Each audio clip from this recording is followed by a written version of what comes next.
Olá, meu povo! Segundona na área, e eu quero você com a sua liçãozinha na mão, e nós vamos falar hoje a respeito de Jeroboão e a Casa do Tesouro. Já vamos entrar aí no nosso primeiro personagem. Desde o início, desde lá do Gênesis, você pode acompanhar que Deus instrui os seus filhos a respeito da questão de dízimos e ofertas. Desde o começo, Deus instrui como isso deve ser feito, aonde deve ser feito, como administrar os recursos, qual a porcentagem ou aquilo que deveria ser devolvido para Deus. Só que aí, lá em Deuteronômio, você consegue acompanhar que ele deixa vários tipos de conselhos, de ordens, para que as pessoas sigam e, como podemos dizer, não quebrem a cara. Ou seja, façam aquilo que eu tô falando, porque assim as coisas vão ser mais fáceis, vão ser mais tranquilas, porque você vai estar fazendo o que é correto.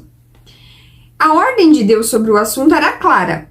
Os israelitas foram advertidos a não fazer o que era certo aos próprios olhos, ou seja, não fazer aquilo que eu acho que é certo, mas buscar o lugar que o Senhor escolher, ou seja, não fazer aquilo que eu acho, mas aquilo que Deus manda. E então, o Senhor planejou que os israelitas fossem regularmente expostos à educação religiosa fornecida por levitas, porque eles tinham sido escolhidos entre as tribos para ensinar a educação ali para as outras pessoas a respeito do conhecimento bíblico. Eles eram mensageiros de Deus, então eles estavam ali para passar aquilo que Deus lhes havia ordenado. Por meio do sistema da Casa do Tesouro, todos os recursos eram coletados em um local centralizado e depois distribuídos de maneira equitativa. Ou seja, era tudo recolhido num lugar só e aí dividido de forma correta para cada uma das tribos ali, para aqueles que trabalhavam na causa do Senhor, Só que aí aconteceu o quê? Salomão, lembra de Salomão? Quem foi Salomão? O homem que pediu sabedoria a Deus. Porém, esse mesmo homem casou-se com muitas mulheres, muitas mesmo. E algumas delas, obviamente, eram de outras culturas, tinham outras religiões.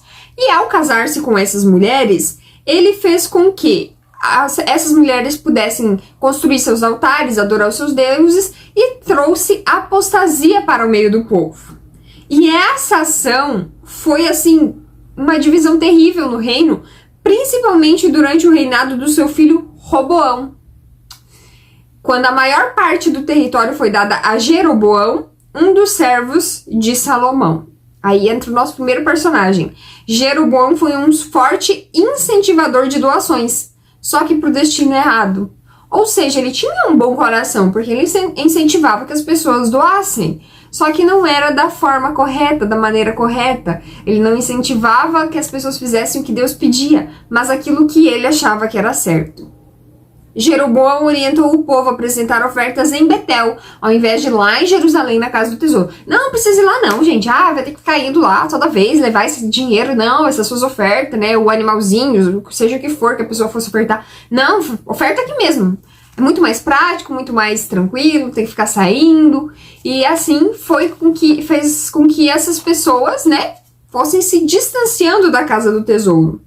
Já que os levitas que moravam no território de Jeroboão não se uniram a ele na sua apostasia, ele, dentre o povo, constituiu sacerdotes que não eram filhos de Levi e rejeitou os levitas. Ou seja, além dele falar para o povo que não precisava mais ir à Casa do Tesouro ofertar, ele escolheu os sacerdotes dele, não segundo o Senhor teria escolhido, que eram os levitas, mas pessoas que ele diz, não, pode ser você mesmo.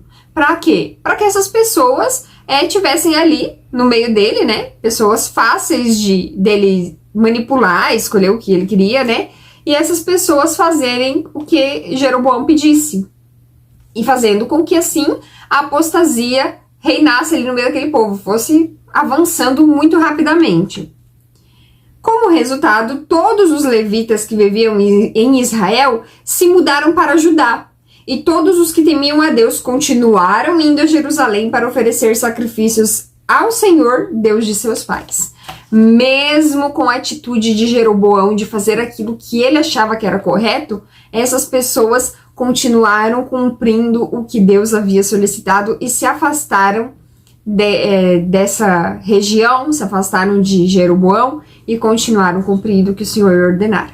Porque Jeroboão estava fazendo o que era certo perante os seus próprios olhos e não o que o Senhor lhe havia ordenado.